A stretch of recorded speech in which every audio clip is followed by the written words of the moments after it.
Welcome back friends, cyber state tech tutorial में एक बार फिर से आपका स्वागत है।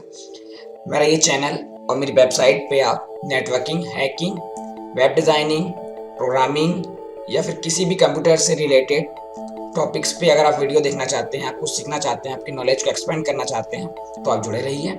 मैं टेक्नोलॉजी से रिलेटेड और हैकिंग, नेटवर्किंग से रिलेटेड वीडियोज़ बनाते रहता हूँ और आपकी नॉलेज को बढ़ाने की पूरी कोशिश करता हूँ। तो आज की इस वेरी इंटरेस्टिंग वीडियो में मैं आपको एक बहुत ही बेहतरीन चीज़ बताने वाला हूँ। जो हैकिंग और नेटवर्किंग फील्ड में न्यू कमर्स हैं, उनको एक चीज़ में बहुत प्रॉब्लम जाती है। शुरू आप जब इंटरनेट से आप पढ़ना स्टार्ट करते हैं और अब आप हैकिंग स्टार्ट करते हैं या फिर नेटवर्किंग स्टार्ट करते हैं, तो आपको एक एरर आता है। उस एरर के कारण क्या होता है, कई बार आप हैकिंग तो कर लेते हैं, लेकिन आप सिर्फ उसी कंप्यूटर को हैक कर सकते हैं जो आपके नेटवर्क के अंदर। अगर आप अपने नेटवर्क के बाहर के कंप्यूटर को हैक करना चाहते हैं, तो ये वीडियो आपके लिए बहुत ही काम की चीज़ है। इस वीडियो को देखते रहिए और आगे इस वीडियो में आपको समझाने वाला हूँ कि आखिर क्यों ऐसा होता है कि आप आपके नेटवर्क के बाहर के कंप्यूटर को हैक नहीं कर पाते और सिर्फ आपके नेटवर्क के अंदर के कंप्यूटर को ही हैक कर पाते हैं। इस वीडियो में आपको बताऊंगा कि उसका मेन कारण कौन सा है। स्टार्टिंग में उसके कई कारण हो सकते हैं, लेकिन उनमें से एक कारण ये भी कारण है जो आज इस वीडियो में आपको एक्सप्लेन करने वाला हूँ। सबसे पहले मैं आपको बता देता हूँ कि आपके सिस्टम में दो प्रकार के आईपी एड्रेस होते हैं। एक आपका इंटरनल आईपी एड्रेस होता है जिसको प्राइवेट आईपी भी कहा जाता है, और दूसरा आपका आईपी होता है एक्सटर्नल आईपी, जिसको हम पब्लिक आईपी के नाम से भी जानते हैं। तो मेरा कंप्यूटर का प्राइवेट आईपी बता देता हूँ। प्राइवेट आईपी देखने के लिए सबसे पहले आप स्टार्ट में जाइए, वहाँ पे लिखिए CMD, प्रेस कीजिए एंटर।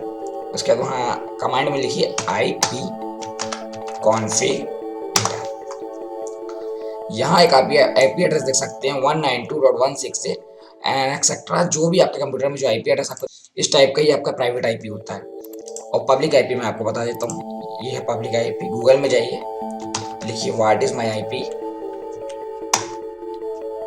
तो ये देख सकते हैं ये आईपी एड्रेस अलग है, यहाँ पे लिखा हुआ है योर पब्लिक आईपी एड्रेस।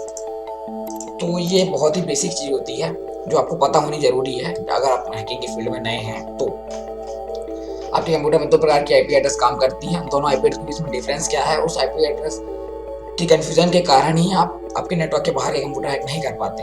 तो उनके बीच में आपको फर्क बता देता हूँ, प्राइवेट और पब्लिक आईपी के बीच में। इस इमेज के थ्रू देखिए, मैंने एक इमेज बनाई है। इस इमेज में आप देख सकते हैं यहाँ पे ये अपना नेटवर्क है, लैन नेटवर्क, जिसके अंदर आप हैकिंग कर रहे हैं या फिर नेटवर्किंग का कोई भी सिक्योरिटी पर्पस काम कर रहे हैं।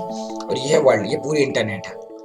तो आप जब चाहते हैं कि मैं इस कंप्यूटर से, यानी इस कंप्यूटर से बैठे बैठे इस पर्सन के कंप्यूटर को मैं हैक करूं, एक्सेस करूं, या फिर कोई भी किसी भी तरीके से इसके कंप्यूटर तक आप पहुंचना चाहते हैं, तो आपका रास्ता कौन सा होगा। पहले आपको आपकी सर्विस प्रोवाइडर, यानी कि जो आप जहाँ से आपने इंटरनेट लिया, जहाँ से आपने ब्रॉडबैंड कनेक्शन लिया, उसके पास जाना होगा। उसके बाद आप इस इंटरनेट से बाहर निकलेंगे, उसके बाद फिर यहाँ जाएंगे, फिर इसको एक्सेस करेंगे। और जब आप लोकल नेटवर्क में ही हैक करते हैं तो क्या होता है, आप यहाँ से यहाँ जाते हैं, फिर आपको मॉडेम आपके एड्रेस पे वापस भेज देता है और आप इसको एक्सेस कर पाते हैं। तो इसके बाहर आप एक्सेस नहीं कर पाते हैं।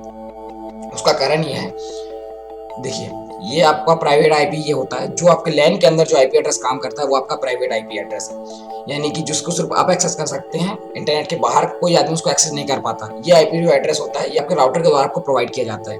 इस आईपी एड्रेस को आप इंटरनेट से बाहर से एक्सेस नहीं कर सकते, क्योंकि यह फायरवॉल के अंदर होता है और ये आपके जो इंटरनेट सर्विस प्रोवाइडर ने जो आपको आईपी एड्रेस प्रोवाइड किया है उसके अंदर रहता है। तो हमको प्राइवेट आईपी की जरूरत क्यों पड़ती है? प्राइवेट आईपी की जरूरत हमको इसलिए पड़ती है क्योंकि अगर पूरी दुनिया में देख सकते हैं आप, करोड़ों लाखों कंप्यूटर्स हैं। अगर सबको एक पर्टिकुलर आईपी एड्रेस दिया जाए तो इस दुनिया में इतने सारे आईपी एड्रेस हो जाएंगे कि आप मतलब आईपी एड्रेस की रेंज ही खत्म हो जाएगी। उसके आगे फिर आपको आईपी एड्रेस नहीं मिल पाएंगे। और एक और कारण ये है कि आप एक लैन नेटवर्क के अंदर कितने कंप्यूटर चलाते हैं, मैक्सिमम 4, 5, 6, 7, 10, 20 जितने भी चलाते हैं, लेकिन आप पे कितने के लिए आईपी एड्रेस के लिए करते हैं? एक आईपी एड्रेस के लिए, जो आपको सर्विस प्रोवाइडर के थ्रू मिलता है। जैसे कि यहाँ पे ये आईपी एड्रेस सकते हैं 44.247.15.30। अब सिर्फ ये आईपी एड्रेस आपने सर्विस प्रोवाइडर से लिया और इस आईपी एड्रेस को अपने डिफरेंट टाइप कंप्यूटर्स को प्रोवाइड करा दिया। तो ये एक आईपी एड्रेस को आप इतने सारे कंप्यूटर में कैसे प्रोवाइड करेंगे? तो इसी के लिए प्राइवेट आईपी बनाया गया। जो आपका राउटर क्या करता है, जो आपका जो पब्लिक आईपी है, इससे आपका राउटर कनेक्ट रहता है कि वो आपके नेटवर्क, घर के अंदर भी एक नेटवर्क बनाता है। उस नेटवर्क में वो आपको जो मर्जी चाहे आईपी एड्रेस देखो, इंटरनेट से कनेक्ट होने के लिए हर कंप्यूटर के पास एक आईपी एड्रेस होना जरूरी है।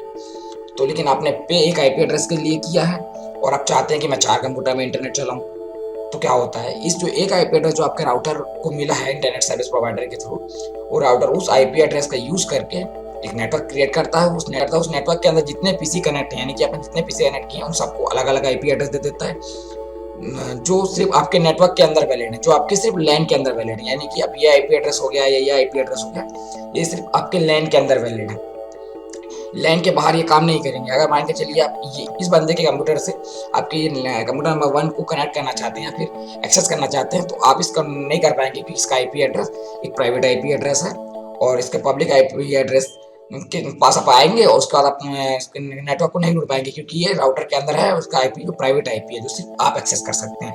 प्राइवेट आईपी आप मोस्टली देखेंगे कि सेम ही रहते हैं, क्योंकि वो प्राइवेट आईपी इंटरनेट के बाहर नहीं जाते। इंटरनेट पे जितने आईपी एड्रेस हैं वो सब अलग अलग होंगे, वरना ओवरलैप करेंगे। लेकिन प्राइवेट आईपी आपका नेटवर्क है, आप जो मर्जी चाहे नेटवर्क रख सकते हैं, पर इंटरनेट आपका नहीं है। इसलिए इंटरनेट पे जो आईपी एड्रेस है वो आपको सर्विस प्रोवाइडर के थ्रू मिलते हैं, जिसके लिए आप पे करते हैं, आप नेट पैक लेते हैं, फिर ब्रॉडबैंड कनेक्शन लेते हैं, जो आपका पब्लिक आईपी एड्रेस है। और जो प्राइवेट आईपी एड्रेस है वो आपका राउटर आपको प्रोवाइड कराता है, इसके लिए आप कोई पैसा नहीं देते, आपके कंप्यूटर पे जो मर्जी चाहे आईपी एड्रेस ले सकते हैं।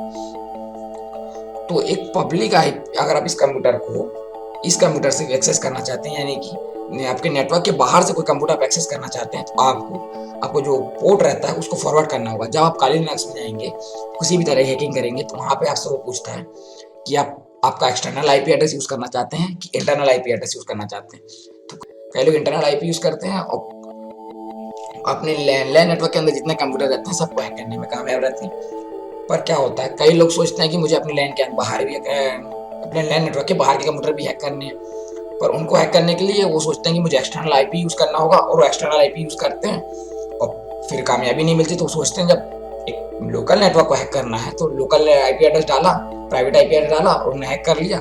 लेकिन जब वो पब्लिक कंप्यूटर को हैक करना चाहते हैं, यानी अपने नेटवर्क से बाहर के कंप्यूटर को हैक करना चाहते हैं, तो आपको अनसक्सेस मिलती है। आप भले आपका एक्सटर्नल आईपी एड्रेस डाल दें। इसके पीछे कारण ये है, क्योंकि आपको मिला आईपी एड्रेस एक, जो आपको सर्विस प्रोवाइडर ने दिया। आप चला रहे हैं कंप्यूटर 3, तो तीनों के पास अलग अलग आईपी है। तो जब आप पीसी से किसी का पीसी हैक करना चाहते हैं, तो वहाँ ये आप सबसे पहले आपका जो रहेगा कनेक्शन यहाँ जाएगा, यहाँ के बाद वापस यहाँ इस कंप्यूटर में जाएगा, फिर इस कंप्यूटर से रिवर्स होके वापस आएगा, वापस आपके आईपी एड्रेस पे आएगा। इस यहाँ आईपी एड्रेस आने के बाद वो कंफ्यूज हो जाएगा कि इन तीनों पीसी में से मुझे कहाँ जाना है, क्योंकि आपने आईपी एड्रेस आपका एक्सटर्नल आईपी दिया, तो यहाँ तक तो वापस आएगा वो, क्योंकि आपने एक्सटर्नल आईपी दिया, तो आपके एक्सटर्नल आईपी तक तो वापस आएगा, यहाँ आके खत्म हो जाएगा, क्योंकि इसके बाद उसको पता ही नहीं कि मुझे कहाँ जाना है। और अगर आप इंटरनल आईपी एड्रेस देते हैं तो वो सिर्फ अंदर ही रहता है, बाहर निकलता ही नहीं है। और अगर आप एक्सटर्नल आईपी देते हैं तो बाहर तो निकलता है, लेकिन फिर अंदर नहीं आ पाता है। तो ये बहुत ही बड़ी कंफ्यूजन है। प्रॉब्लम को सॉल्व करने के लिए आपको एक चीज़ करनी होती है, वो होती है पोर्ट फॉरवर्डिंग। अगर आप पोर्ट फॉरवर्डिंग के बारे में जानना चाहते हैं तो आप मेरे पोर्ट फॉरवर्डिंग के ऊपर बनाए हुए वीडियो को देख सकते हैं। उसमें आप अपने कंप्यूटर का पोर्ट फॉरवर्ड करके आपके लैन नेटवर्क के बाहर के कंप्यूटर को भी एक्सेस कर सकते हैं। किसी भी कंप्यूटर से तीनों के अलग अलग पोर्ट फॉरवर्ड कर दीजिए, उसके बाद आप बाहर के कंप्यूटर को एक्सेस कर सकते हैं और बाहर से अंदर के कंप्यूटर को एक्सेस करते हैं। तो मुझे लगता है कि आपको कॉन्सेप्ट क्लियर हो गया होगा कि पब्लिक और प्राइवेट आईपी के बीच में इतना बड़ा डिफरेंस है। इसी के कारण आप आपके नेटवर्क के बाहर के कंप्यूटर को हैक नहीं कर पाते हैं। अब कई लोग सोच रहे होंगे कि भाई मैंने तो ब्रॉडबैंड कनेक्शन नहीं लिया है, या फिर लिया है तो मेरे ब्रॉडबैंड कनेक्शन सिर्फ एक ही कंप्यूटर है और उसके बावजूद भी मैं कंप्यूटर के बाहर के नेटवर्क्स को हैक नहीं कर पा रहा हूँ, क्योंकि मेरा जो आईपी एड्रेस है वो तो सिर्फ पब्लिक आईपी है। मैंने कोई भी लैन नेटवर्क या राउटर लगा के नहीं रखा है, या फिर मैं तो डोंगल यूज करता हूँ, या फिर कोई भी प्रकार से अभी इंटरनेट चलाते हैं, लेकिन आपके नेटवर्क में सिर्फ एक ही पीसी है उसके, और आपका सिर्फ पब्लिक आईपी है, फिर भी आप बाहर से हैक नहीं कर पा रहे हैं, फिर भी बाहर के कंप्यूटर हैक नहीं कर पा रहे हैं। तो मैं आपको बता दूं फ्रेंड्स, ऐसा नहीं है। आप जब भी काली लिनक्स इंस्टॉल करते हैं तो आप किस में इंस्टॉल करेंगे, या तो वर्चुअल बॉक्स में इंस्टॉल करेंगे या VMware में इंस्टॉल करेंगे। तो जब आप वर्चुअल बॉक्स या VMware में काली लिनक्स को इंस्टॉल करते हैं, मैं दिखाता हूँ आपको। तो ये मेरा काली लिनक्स है, मैं आपको दिखा देता हूँ क्या होता है। कि ये प्रॉब्लम बहुत सारे मैंने न्यू कमर्स को देखा है, मैंने कई जगह कमेंट्स पढ़े हैं कि जो न्यू कमर्स रहते हैं उनको ये बहुत प्रॉब्लम आती है। कई लोग बोलते हैं भाई मेरे कंप्यूटर में, मेरे नेटवर्क में तो सिर्फ एक ही कंप्यूटर है, मेरा कोई प्राइवेट आईपी नहीं है, मेरा जो भी आईपी है मेरा पब्लिक आईपी है, उसके बावजूद भी मैंने नेट से बाहर के कंप्यूटर क्यों कनेक्ट नहीं कर पाता। तो उसके लिए प्रॉब्लम ये है दोस्तों, जब आपने VMware में काली डाला तो अब क्या हुआ, अब आपके कंप्यूटर में एक से ज़्यादा OS हो गया, यानी कि एक काली लिनक्स हो गया और एक आपका विंडोज OS हो गया। तो भाई आपके नेटवर्क के अंदर तो 2 OS हो गए ना। आपका जो आईपी एड्रेस है वो आपके ओएस पर डिपेंड करता है। वो ये डिपेंड तो नहीं करता कि आप कितने कंप्यूटर चला रहे हैं। अगर आपके पास 2 ओएस हैं, आप एक नेटवर्क में 2 ओएस चला रहे हैं, एक विंडोज का ओएस है, दूसरा काली लिनक्स का ओएस है, तो भाई यहाँ पे भी नेटवर्क क्रिएट हुआ कि नहीं? मतलब आप विंडोज 7 और काली दोनों के बीच में एक ही इंटरनेट कनेक्शन से नेट चला रहे हैं। ये आपको क्या काली लिनक्स के लिए आप अलग से थोड़ी ना पेड कर रहे हैं। तो यही कारण है, यहाँ पे भी आपका प्राइवेट आईपी और पब्लिक आईपी बन जाता है। एक आपका प्राइवेट है, एक पब्लिक है। तो आप अगर लिनक्स से कोई चीज़ हैक करते हैं, यानी काली लिनक्स से आप खुद के विंडोज को हैक करते हैं, तो आप हैक करने में कामयाब हो जाते हैं। लेकिन अगर आप वहीं किसी दूसरे फ्रेंड्स का कंप्यूटर हैक करना चाहते हैं और आप करते हैं तो नहीं होता है। तो उसका कारण भी यही है कि फ्रेंड्स, अगर आपके पास राउटर नहीं है, आपने ब्रॉडबैंड नहीं लिया, तो आपका जो मॉडेम है वो आप डायरेक्टली काली लिनक्स में प्लग इन कीजिए। आपके विंडोज में प्लग इन मत कीजिए। अगर विंडोज में आप प्लग इन करते हैं तो क्या होता है, पहले वो विंडोज में नेटवर्क बनाता है, फिर विंडोज से शेयर करके काली लिनक्स के पास भेजता है। तो दोनों के बीच में एक नेटवर्क कनेक्ट क्रिएट हो जाता है। एक कंप्यूटर में जब 2 ओएस चलेंगे तो दोनों को अलग अलग आईपी देना होगा। तो दोनों को अलग अलग आईपी देने के लिए वहाँ पे ऑटोमेटिक एक प्राइवेट आईपी का जनरेट हो जाता है। एक आपके विंडोज को मिलता है और एक आपके काली लिनक्स को मिलता है। तो फिर वहीं फंस गए आप ले दे के। तो फिर प्राइवेट और पब्लिक आईपी के बीच में। इससे बचने के लिए सबसे बेस्ट तरीका है, आप आपका मॉडेम निकालिए। आपका मॉडेम आप विंडोज से निकालने के बाद डायरेक्ट यहाँ पे प्लग इन कीजिए। यहाँ पे राइट क्लिक मारेंगे तो यहाँ पे कनेक्ट का ऑप्शन आएगा जब आप मॉडेम लगाएंगे। उसके बाद यहाँ से काली लिनक्स में जाइए और यहाँ पे ऑटोमेटिक आपका जब मॉडेम लगाएंगे तो यहाँ पे कनेक्ट का ऑप्शन आएगा, उसको एंटर कीजिए।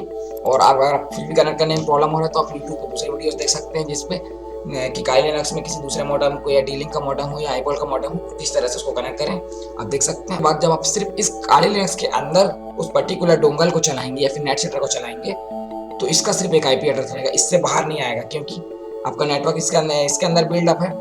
तो इसका आपका एकमात्र पब्लिक आईपी रहेगा। तो उस पब्लिक आईपी के थ्रू उसके बाद आप हैकिंग करेंगे तो आप नेटवर्क के बाहर कंप्यूटर को एक्सेस कर पाएंगे, क्योंकि आपका एक पर्टिकुलर पब्लिक आईपी एड्रेस है, आपके पास कोई प्राइवेट आईपी एड्रेस नहीं है। तो आप बाहर के कंप्यूटर को तो अगर इस वीडियो के बाद अगर आप पोर्ट फॉरवर्डिंग के बारे में जानना चाहते हैं तो जरूर आप मेरा वीडियो जाके देख सकते हैं। मैं जल्दी पोर्ट फॉरवर्डिंग पर एक वीडियो अपलोड करने वाला हूँ। और अगर आपको ये वीडियो पसंद आया फ्रेंड्स तो प्लीज़ लाइक कीजिएगा और सब्सक्राइब जरूर कर लीजिए, क्योंकि अगर आप इस फील्ड में इंटरेस्टेड हैं, साइबर सिक्योरिटी या फिर नेटवर्किंग फील्ड में आपको इंटरेस्ट है, तो आप बेझिझक मेरे चैनल को सब्सक्राइब कीजिए। मैं आने वाले कुछ समय में आपको बहुत ही बेहतरीन इंटरेस्टिंग वीडियो बना के डालूंगा और अपनी कन्फ्यूजन को क्लियर करूंगा। अभी भी अगर आपको प्राइवेट और पब्लिक आईपी के बीच में कन्फ्यूजन है, अपने लोकल नेटवर्क के बाहर के कंप्यूटर को हैक क्यों नहीं कर पा रहे हैं, तो आप कमेंट में लिख के बिल्कुल मुझे सेंड कर सकते हैं। विद इन 24 to 48 आवर्स आपको रिप्लाई करूंगा और आपकी कन्फ्यूजन को दूर करूंगा। तो thank you very much friends मेरे वीडियो को देखने के लिए। प्लीज़ मेरा चैनल सब्सक्राइब कीजिए और मेरे वीडियो को लाइक करना मत भूलिएगा। Thank you very much, have a nice day.